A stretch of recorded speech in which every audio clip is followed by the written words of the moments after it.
The DRHP pivot: how India's IPO-bound startups are rewriting business models mid-flight to meet the old approach just got more expensive. The practical edge now comes from changing process, timing, and tooling together. We will map trigger, incentive shift, and downstream impact before the close.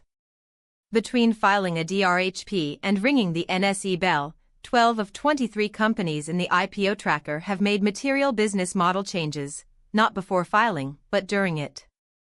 This isn't optimization. This is real-time surgical dismemberment. Zepto shutting down B2B of business, divesting international operations. Multiple fintech players exiting lending businesses they spent years building. And the reason reveals something fundamental about how India's capital markets are reshaping the companies it lets go public. The catalyst is SEBI's interpretation of profitability requirements.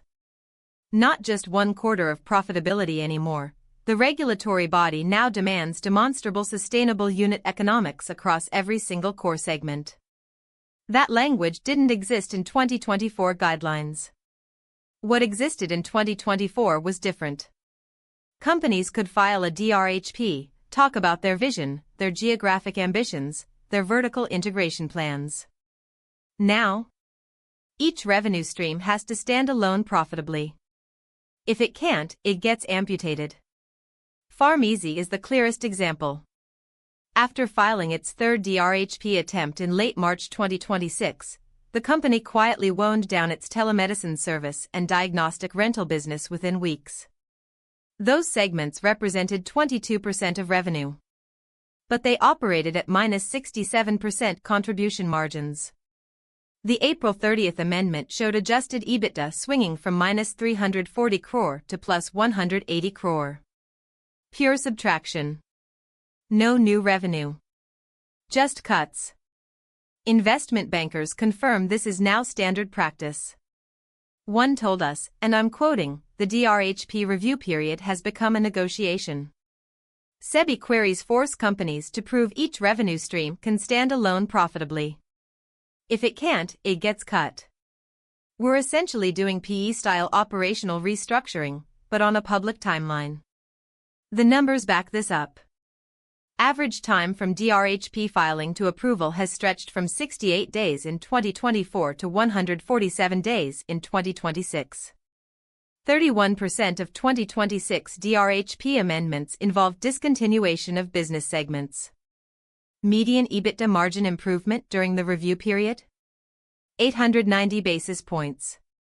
That's not coming from new revenue. That's coming from cutting.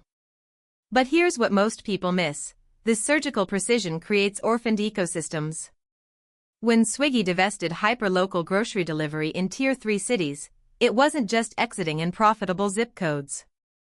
It stranded 2,400 dark store operators and delivery partners who built livelihoods around that infrastructure. These aren't layoffs that appear in headlines. Their ecosystem collapses in footnotes. And they're happening across multiple verticals. Geographic retrenchment is real. At least 5 IPO candidates have exited Southeast Asian expansion plans initiated in 2023 and 2024. The India stack, global ambition narrative is reversing to India depth, geographic focus. This matters for LPs in Tiger Global and Sequoia India who priced in regional expansion multiples. Vertical SaaS compression is happening too. B2B SaaS startups are abandoning multi-product strategies. The dream of Indian horizontal platforms like Zoho is colliding with the reality of SEBI's segment-level scrutiny. For digital lending platforms have either spun off or shut down NBFC operations since filing.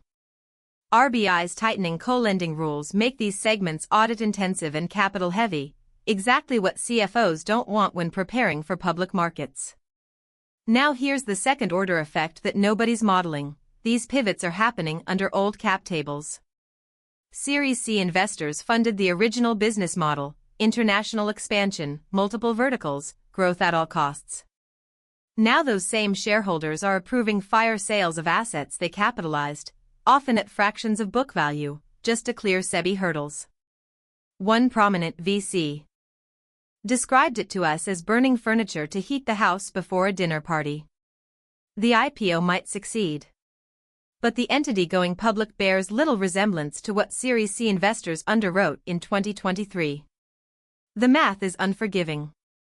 Average internal valuation markdown for divested segments, 68% below last funding round allocation. Secondary market discounts on shares of IPO-bound companies via platforms like Vested, 25 to 40% below the last primary round. Post-IPO lockup expirations now being extended from standard 6 months to 12 to 18 months in 73% of new DRHPs. So what does this actually mean? Short-term, expect a bifurcated market. Clean, profitable businesses will get premium valuations. Complex multi-segment plays will face 30 to 50% IPO discounts or pull filings entirely. Medium-term, a new breed of SEBI-native startups will emerge founded with segment-level P&L discipline from day one. This actually strengthens India's startup ecosystem long-term, but creates a brutal Darwinian filter for 2019 to 2022 vintage companies. Here's the geopolitical angle. India's stringent IPO requirements are becoming a competitive advantage.